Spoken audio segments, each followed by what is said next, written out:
عثمان، ياك ما كاين باس؟ ماشي من عادتك تعطل في الخدمة. ماشي في الخدمة. فين تعطلت حيت مشيت للكوميسارية. الكوميسارية؟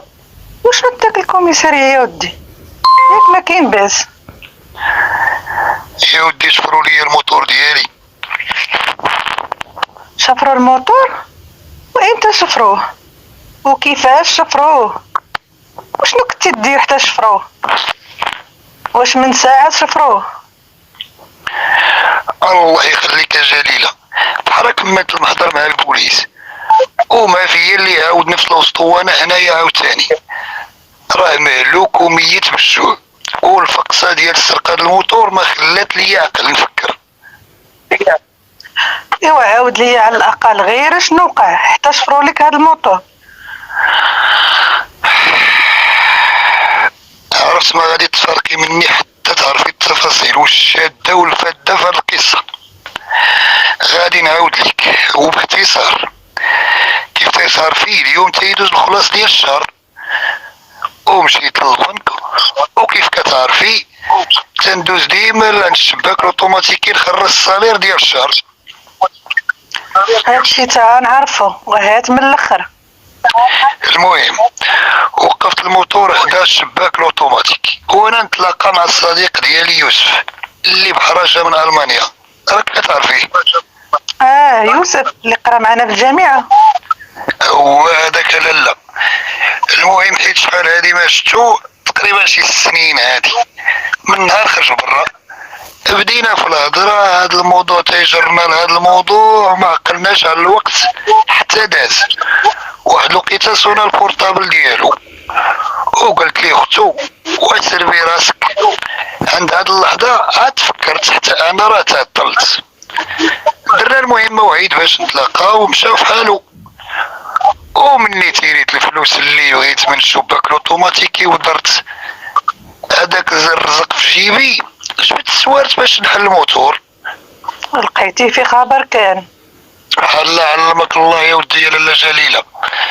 المهم دابا تقيني بداك الغدا او باقي عندك شي سؤال اخر؟ ايوا قعد فمك يا هذا الراجل وعرف شنو كتخرج من فمك. انا راه لاله جليله وخاصني نعرف كل شيء. عندك الصحه لاله. سمحي لي والله ما بقى عندي الدماغ لشي حاجه. انت تعرفي باللي انا موظف عادي وخلصتي كيف تيقولوا حدو قدو، وغير ب66 كشيفه حتى جمعت ديك 5000 درهم باش نشري داك الموتور وبولوكازيون من الفوق، وكان ناقص عليا بزاف ديال المصاريف. ايوا قبل ما نديرو كنت كنخلص تقريبا شي 16 درهم يوميا في الطاكسيات والطوبيسات باش نوصل للخدمه. ومني درت داك الموتور وليت تنخسر غير 7 دراهم تقريبا يوميا. وزيد على هادشي كنت كنقضي بيه اغراضي وما كنوقفش في البلاصه ديال الطوبيس او فين كنتسنى الطاكسي ولا نشد الزحام وشوف واش نركب ولا ما نركبش. ايوا هادشي كامل راني عارفه. ايوا شنو المعمول دابا؟ هو اللي درتو دابا هو قيدت المحضر بحالي بحال جميع عباد الله ونتسنى على الله يلقاوه البوليس. وجا والله تلاقيت في الكوميساريه واحد الصديق قديم ديالي، ولد الحومه القديمه اللي كبرت فيها، ووعدني يدير كل ما في جهدو باش يشد الشفار ويرجع لي موتوري في اقرب فرصه ممكنه. ايوا نتمناو خير، ولكن الا ما لقاوش شنو المعمول؟ ما انا لاله جليله على هاد الفاله، خليك متفائله. احتمال انك تلقاه كاين، ولكن احتمال انه ما تلقاش حتى هو وارد، وداكشي علاش تنتكلم بالمنطق. هاد المنطق غادي يسك ليا القلب الى وقع. واش عام وانا مزير السمطه باش نجمع 5000 درهم باش نشريه وبغيتيني نبقى بعقلي؟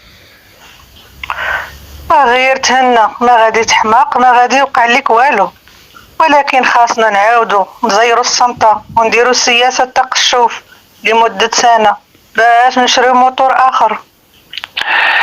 ايوا لاله جليله عندك شي حل اخر اغيتيني بيه؟ راه كيف كتعرفي ما قادش على شي كريدي من البنك، وجميع صحابي موظفين عاديين بحالي، وحتى حتى شي واحد ما غادي يقدر يسلفني 5000 درهم. يا ودي 5000 درهم وحال تكفيك. على ما سمعتيش الماطر الكبار ليهم الشان وتزادوا في الثمن، واخا غير بون اوكازيون. دابا انا كنعاود لك مشكلتي باش تبردي ليا وانتي تزيدي تفقسيني. المهم دابا كاين شي غدا، راه الطيور كيغوتو في كرشي. ايوا 2 دقائق نمشي نطيب ويكون واجد، لا ما تمشي تبدلتي حوايجك. اجي يا جليل، اجي 1 دقيقة الله يرضي عليك، اجي. مالك شنو تفكرتي؟ ودي كنت غادي ننسى صاحبي يوسف اللي قلت لك عليه. مالو حتى هو؟ لا مالو والو، غير كان بغا يضربها بشي زويجة وعرض عليا انا وانتي. ايوا الله يكمل بخير. واش من نهار ان شاء الله العرس؟ السلام عليكم ورحمة الله وبركاته. العرس ان شاء الله هاد السبت الجاي في قاعة الافراح اللي موجودة في كيليز، كتعرفيها؟ والله يجعل كل شيء بخير، ولكن كاينه واحد القضيه. لا باقيش تذكري لي كلمات القضية على فمك الله يرضي عليك، كتفكرني غير في الكوميسارية وكنتفكر موطوري. ايوا نبدلوا الكلمات سي عثمان. الا بغيت نقول عندي تقشيطه، واخا لبستها 2 مرات في الجلسات، ولكن عائله يوسف ما عمرهم ما شافوني لابساها. ايوا شنو المشكل في هادشي؟ يا ودي الله ينجينا من المشاكل. غير هو الا قدرتي تقول لبنت خالتك يسرى سلفني ديك المضمه ديال الذهب ديالها باش نلبسها في العرس. عندها واحد المضمه تتهبل.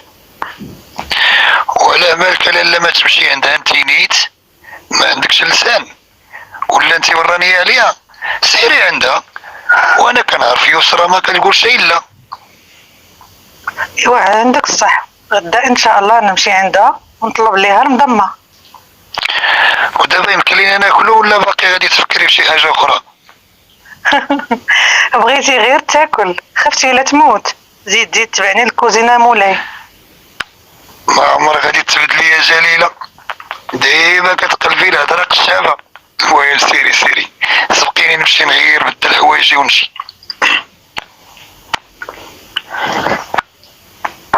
ايوا المشهد الثاني بعد ما مشات جليله عند يسرى. اصبر يا اللي كتدق، اني جايه. يا مرحبا والف مرحبا بجليله، كيف طرا وجرح طحنا على بالك؟ مده هادي ما جيتي لعندي. والله اختي يسرى الا ديما في البال، غير ما تنساليش. اللي سمعك تقولي ما تستاهليش تحاولوا خدامه في الامم المتحده اولا ما عرفت شنو. ومن حقك تقشبي عليا يا لالا، انا اللي هبيله وجيت لعندك. يا مرحبا بك وقت ما جيتي، انتي تتعرفي الدار دارك وكيف عامل واحد ولد خالتي عثمان لبست عليه. واش نقول لك، من ناحيه الصحه راه لاباس عليه، هو لاباس عليه، ولكن ناحيه اخرى ما لاباس عليه. اش هادشي عندك الجاية هذه ولا قلعتها غادي تعطيني جائزة؟ وضحي كلامك. شنو غادي نقول لك يا اختي يسرى، البارح داو الشفاره الموطور لعثمان. كيكين وهذاك الموتور هو رجليه، مش هذيك اللي راه عند البوليس؟ في البلاصه يا اختي، ودابا هو زارو، يا اما يلقاوه ويرجعوا ليه في البلاصه ولا يصلي عليه صلاه الجنازه ويشوف يرجع باش يشري موتور اخر. هذاك ولد خالتي مسكين ما عنده زهر، المشاكل تتطابق باش تمشي لعنده. ايوا كيف قلتي زارو هذاك. انتي قولي ليه الا احتاج شي بركه باش يشري شي موتور اخر يجي لعندي ما يتردد. ايوا منين غادي تجيبي الفلوس؟ وراك غير موظفه بحالك بحالو، ماشي غندوره ولا تريتوره ولا وارثه العمارات والاراضي. لا راه مشاركه في واحد الجمعيه، عرفتي دوك الجمعيات اللي تيسلفوا الفلوس، ممكن يسلفوني ونرد لهم على خاطري. بارك الله فيك اختي، شكرا، غير ملي تفكرتي تعاونينا. لا ما تبقاش تقولي هاد الهضره جليله، ما تنساش راه انا وعثمان كبرنا بجوج ودايرين بحال الخوت. ربي يخليك يا يسرى. في الحقيقة هادشي تيجبرني ندخل في الموضوع اللي جيت اليوم على قبله، ونتمنى ما تردينيش بيدي خاوية. هما تقولي هاد الكلام، انت غير امري وانا ما عليا غير ننفذ. حاشا حاشا، في الحقيقة أنا معروضة لواحد العرس هاد السبت، وبغيت نطلب منك إلا جات على خاطرك ديك المضمة ديال الذهب تسلفيها ليا واحد الليلة ونرجعها لك. بغيتي تخطفي الانظار، انت ربي يعطاك الجمال، ولا زدتيها بالمضمه شنو غادي تخلي العيالات الاخرين بحال والو يشوفوك العريس ويقول لهم غيرت رايي. الله يهديك، هي بغيتي عتبان يرتكب شي جريمة. والمهم نخليو المزاح من بعد ونمشي نجيب لك المضمه. ربي يخليك يا اختي يسرى، ما عرفش كيفاش يمكن نرد هاد الخيرات ديولك معايا ومع عثمان. باقي كتقولي هاد الهضره غادي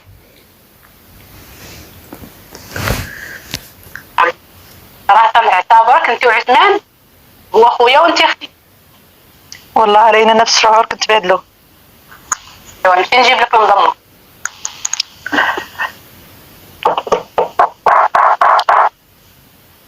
نمشي نشوف شكون.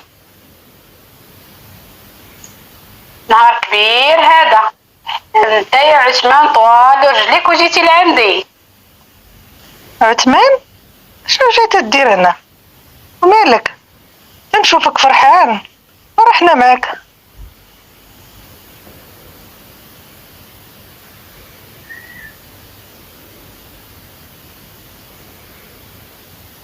ايوا فين مشى عثمان؟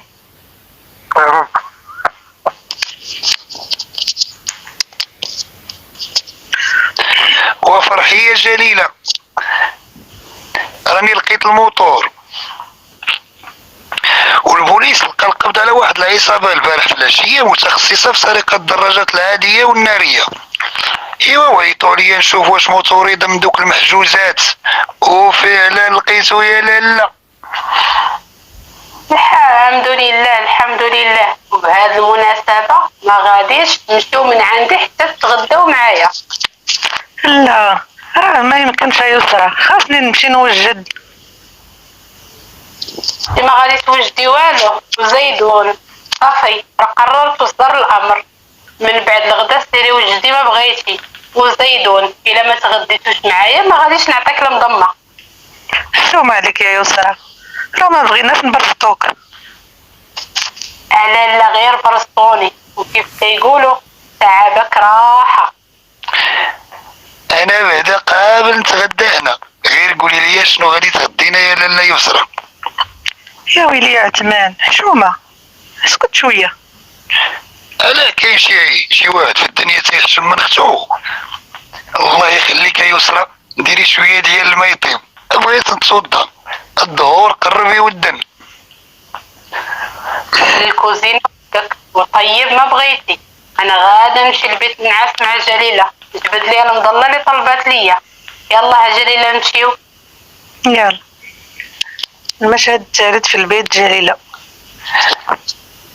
جليلة وجليلة يسر بينا يا هاد المرأة.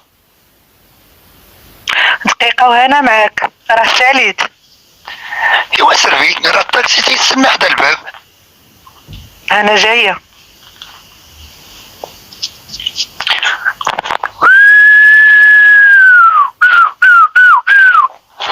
واو واو واو واو، عندي ملكة جمال الكون وما عارفش علاش تيديروا ديك المسابقة ديال ملكة الجمال وما تعيطوش عليك. انت راه غادي تفوزي بالزربة. ايوا يلا بحرجتك القامة تغزل فيا. يلا يلا. وعندك الصح، ولكن راه غير تنشوف كنسى كل ما في الدنيا، خصوصا الى لبستي اللباس البلدي ديالنا. يا الله مولاي سير بينا وحتى نرجعو، وقول شنو كتعجبك شنو ما يعجبكش. لا مشينا للعرس وجينا اشنو ظهر ليك في هاد العرس؟ من برا ياك لاله جليله؟ وعلى غير برا سكتي شي حاجة ما تتصورش. ولكن لا تنساش أن العائلة ديال يوسف ما خاصهمش، وزيد على ذلك حتى هو خدام خدمة كبيرة في ألمانيا وجا المغرب وجيوبو عامرين.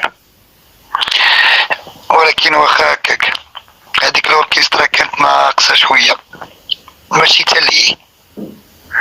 يا ويلي، شوف هذا الراجل شنو مقابل. واش انت مشيتي باش تفرح بصاحبك ولا مشيتي دير ناقد فني؟ عندك الصح. المهم هو فوجنا على روسنا ونشطنا وشفنا صحاب الدراسه، تيبان لي نمشي نبدل حوايجي باش الناس. بلاتي نحيد انا جلابتي باش نحس بالراحه. جليله مالك لا تصدع، شفتي شي مصيبه؟ فين هي المضمه ديال الذهب؟ اويلي، فين هي المضمه؟ وراه انا اللي كنسولك، ياك انت اللي كنتي لابسها، علاش حيدتيها؟ انا ما حيدت والو، منين لبستها ما فرقت ذاتي. وفين هي دابا؟ علاش ما لابساهاش؟ انا ري المضمه طاحت، مليون مشات. وانت كيفاش طاحت؟ كيف تسمع؟ ما بقيتيش تفهم العربيه؟ طاحت يعني طاحت، مشات باح. وفين طاحت ليك يا جليله؟ وكيفاش طاحت ليك؟ يمكن لا طاحت في الطاكسي، انا عاقله كنت لابسها قبل ما نطلع الطاكسي. وبهاد السهوله طاحت ليك بلا ما تحسي بوالو؟ ما يمكنش. تيبان داكشي اللي وقع. واش عقلتي على رقم الطاكسي؟ وما عقلت على والو. وزيدون واش تظني الى لقى مول الطاكسي غادي يرجع لك؟ وراه مليون هذاك لا وفلوس صحاح. هو صحاب الطاكسيات فيهم وفيهم، هذه الطبيعة البشرية، كاين اللي مزيان وكاين اللي ما مزيانش. ودابا شنو المعمول؟ يسرا قالت لي خاصني نرد ليها المضمة نهار اثنين، يعني بعد غدا. واش تظن غادي نلقى الطاكسي ونقدروا نرجعوا المضمة؟ يا ودي اش من مضمه يا لاله جليله، صلي عليها صلاة الجنازة وقولي لها وداعا. دابا خاصنا نفكروا كيفاش نرجعوا المضمه اليسرى، يعني خاصنا نشريو ليها وحده اخرى. مالك دغيا فقدتي الامل؟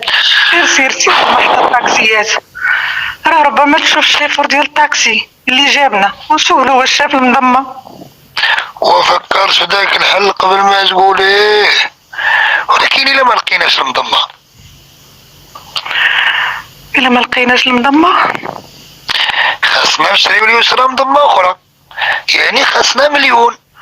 والسؤال اللي كيفرض راسو يا لاله جليله، منين غادي نجيبو ليها المليون؟ وانا اللي ضيعت المضمة وخاصني نلقى شي حل. وقولي خاصنا نلقاو شي حل وتكلمي بصيغه الجمع. راك مرتي يا حسره، ماشي وحده برانيه عليا، راه غرقنا بجوج وخاصنا نلقاو الحل بجوج. ايوا اسمح لي بزاف عثمان على هذا المشكل الكبير اللي خلقت لك. ما عندنا ما نديرو بالاسف دابا، الاسف ما غاديش يرد المضمه اللي ضاعت. الحل اللي تيبان ليا هو نبيع داك الموتور ديالي. لا ما يمكنش، انت محتاج الموتور بزاف وانت. هذا هو الحل، ورغم هذا الشيء ما كافيش. راه غادي يجيب لي شي 4000 درهم ولا شي 4500 على الاكثر، هذا الا جاب.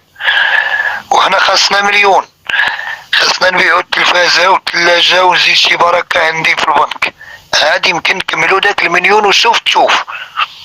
الله يا ربي، الله يا ربي. اجالي لنا على الشيطان الله يهديك، اللي عطا الله عطاه. خاصنا نفكرو ما نخسروش يسرى، درت معنا خير الله يجازيها بخير، وخاصنا نردو ليها الامانه ديالها وبلا ما تحس بشي حاجه، فهمتي؟ جليل الله يرضي عليك، كوني قويه وعرفي ان البكا ما غاديش يرجع شي حاجه.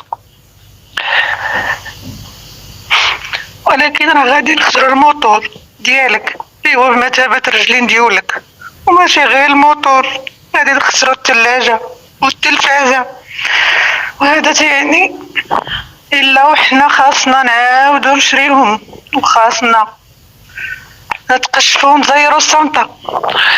بما ان هذا هو الحل اللي كاين جليلة، غادي نديروه شوية بشوية حتى نعاودو نجيبو شي تلفازة وشي تلاجة احسن من هادو، احسن من هادو اللي عندنا يا لاله جليلة، ونشري شي سيارة صغيرة ماشي غير موتور. رغم هادشي كامل باقي كتفائل. ولا غير خسرنا مليون صافي، راه تقادت الدنيا باقا طويلة ان شاء الله، وغادي نحققو بزاف ديال الحوايج. عثمان، خاصك تشوف ليا شي خدمة باش نعاونك حتى انا، ما يمكنش نخليك تهز الحمل وحدك. ما تخافيش على راجلك يا لاله جليلة، فران وقد بهومة. انا لازم نشوف شي خدمة مصرة وبزاف. انتي عندك ليسانس في الفرنسية، دابا نشوف واحد صاحبي خدام في واحد المركز من مراكز الاتصال، يشوف لك شي خدمة تما. هو ما عرفتش كيفاش نعتذر منك يا عثمان. على لا جليل الله يهديك، كيف قلت لك انتي مراتي وغادي تبقاي مراتي اللي تنحبها وتنخاف عليها. اما هادشي راه كامل وغادي يفوت، غدا وبعدو غادي نبداو نعاودو هادشي كيف شي نكته ونضحكو عليها يا لاله جليلة. المهم تيبان غادي نمشي ندير واحد خطوة لابد منها في الاول، نمشي نشوف ديك المحطة الطاكسيات هو الاولى، ونشوف الى بان ليا داك الشيفور اللي جابنا للدار، وإلا ما بانش ديك الساعة ندوزو للخطوة الثانية اللي كانت. المهم منك لاله جليلة، عافاك ما نشوفش الدموع في عينيك، اللي طلعته حياتنا خاصها تستمر رغم هادشي كله. سيري دخلي بدلي حوايجك واستراحي ليا مع راسك، غير ما نمشي انا ونشوف هادشي ونرجع. ان شاء الله. وبعد ما دازت اعوام مشات جليلة عندي أسرة.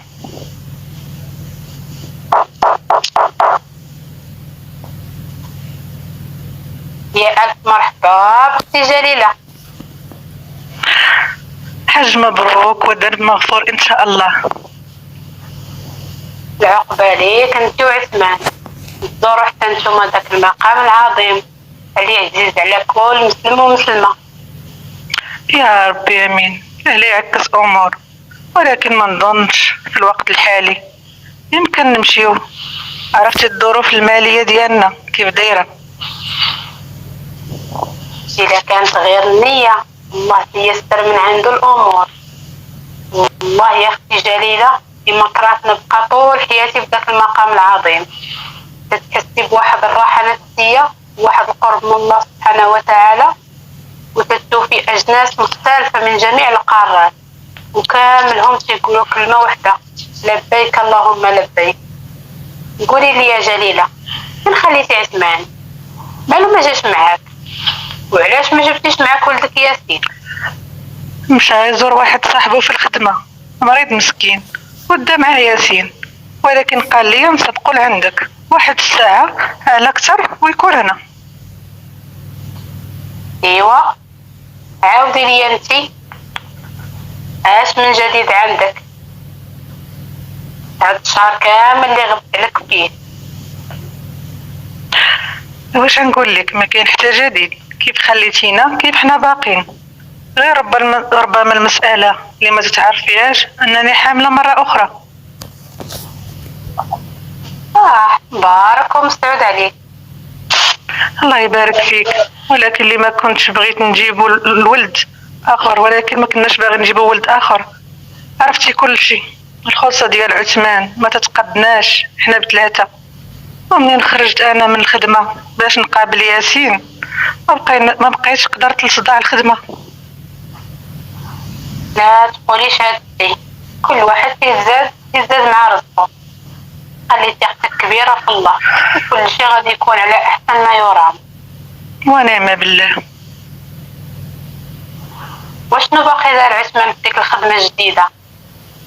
كان قال لي قبل ما نمشي للحج انه غادي يستقل من هذه الخدمة وغادي يشوف شي خدمة اخرى، فيها الفلوس احسن من هذه اللي فيها دابا. ما كاين والو من هذيك الهضره. السيد اللي كان باغي يفتح شركه قبطوا عليه البوليس وعطاو الانتربول. صدق نصاب على شي انجليزي ودخل المغرب وقال لعثمان راه جمع شي فلوس من الغربه. وعثمان طيقو وفكر فعلا يستقل من الشركه اللي خدام فيها، ولكن لطف الله تفضح داك النصاب قبل ما يخرج عثمان على راسو ويستقل من الشركه فاش خدام. الحمد لله على لطف الله. ويلي نسيتيني، شداتنا الهضره ونسيت نجيب لك شي كاس ديال الماء زمزم وشي تمر ديال ديك الارض المباركه. بارك الله فيك، غير خلينا مجمعين حتى يجي عثمان وياسين ونشرب الماء زمزم. اللي حبيتي. الحاجه يسرى، بغيت نسولك واحد السؤال ولكن محرجه شويه. لا تقوليش هذا الكلام، انت اختي ما عندكش علاش تحرجي. قبل ما تمشي للحج كنتي قلتي لي خاصك شي مليون ومليون ونص باش تكملي فلوس الحج. منين جبتي دوك الفلوس؟ ياك ما تسلفتي من ديك الجمعيه اللي تتسلفي منها ديما؟ ويلي يا اختي، راه الشعر كيقول ما خاصناش نتسلفو ونزيرو روسنا الا بغينا نمشيو للحج، خاص الفلوس يكونوا ديالك. ايوا منين كملتي الفلوس؟ بعت شي ذهب كان عندي والحمد لله كملت الفلوس اللي خاصيني.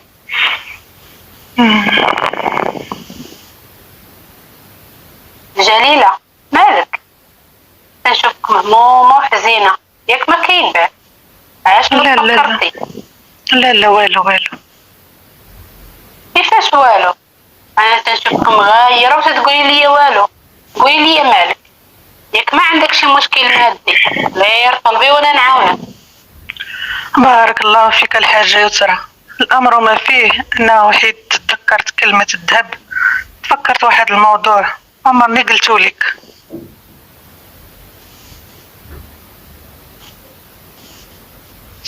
اش من الموضوع؟ الله يسمعنا خير. باقي كتعقلي على اخر مره سلفتيني فيها المضمه ديال الذهب؟ اخر مره مين هادي باش سلفتك المضمه؟ ما بقيت عاقله. انا عاقله مزيان، عمر داك التاريخ ما يتمسح ليا من ذاكرتي. هذه 5 سنين و4 اشهر باش تسلفت من عندك هذيك المضمه ديال الذهب باش نمشي لذاك العرس المشؤوم ديال داك يوسف اللي رجع من المانيا. وعلاش مشؤوم؟ نوقع فيه بالسلامه. وشنو غادي نعاود لك؟ على ما داز علينا انا وعثمان مشينا للعرس ونشطنا وردحنا ودوزنا وقت زوين، ومن بعد وفاش رجعت للدار لقيت ديك المضمه ديال الذهب ديالك طاحت ليا في الطاكسي. اشنو طاحت ليك؟ ما عمرك عاودتي لي هاد القصه. اياه الحاجه طاحت ليا ما بقيناش لقيناها، وقررت انا وعثمان نبيعوا الموتور ديالو والثلاجه والتلفازه باش نجمعوا دوك المليون باش نشري ليك اختي ديك المضمه ديالك. اشنو؟ وما نعاود ليكش التكرفيس اللي داز عليا انا وعثمان مسكين. كيف تتعرف الموتور هو رجليه، ومنين باعو رجع لتكرفيس الطوبيسات والطاكسيات. ومنين جا العيد الكبير بما ان ما عندناش ثلاجه باش نديروا اللحم صدق عثمان واخد كريدي وما كملنا الفلوس على عام ونص. وعلاش ما عاودتيش لي هادشي ديك الساعه؟ ايوا شنو غادي نعاود لك الحاجه؟ انت درتي فينا غير الخير، سلفتيني المضمه ديالك ديال الذهب وكان لازم نردها لك، كان لازم نرد لك امانتك وما نقدرش نجي عندك ونقول لك سمحي لي عطيتيني مضمه ديال الذهب تسوى مليون وانا ودرتها. سمحي لي يا اختي يسرى، كان لازم نرد لك امانتك. ولكن شكون اللي قال لك هذيك المدمره ديال الذهب؟ ولكن شكون اللي قالها ليا؟ كاينه ديال الذهب. ولكن هذيك المضمه راه غير ديال البلاكيور، وكيف تتعرفي البلاكيور تيشبه الذهب. ديك المضمه شريتها غير ب 250 درهم ماشي مليون. شنو 250 درهم ماشي مليون؟ ايه غير 250 درهم. تنعرف واحد السيد يمشي للشمال ووسطيتو يجيبها ليا. لا ما يمكنش. كاش ما يمكنش؟ واش ما صدقتينيش؟ السيد باقي كاين، وإلا بغيتي يجيب لك شي مضمه من الشمال 250 درهم نقولها ليه. يعني اننا بعنا حوايجنا كاملهم وعشنا الفقر والفقس على قبل مضمه ديال 250 درهم. هاد الشي اللي كاين. يعني خدينا من عندك مضمه تسوى 250 درهم وبدلناها ليك بوحده ديال مليون. وكون جيتو لعندي وصارحتوني ما يوقعش لكم هاد الشي وتخسروا الفلوس ديالكم. ويا الحاجه كلامك معقول. كل من النهار الاول قنعت باللي عندي ما نوصلش لهذا الشيء. ايوا الحمد لله على كل حال.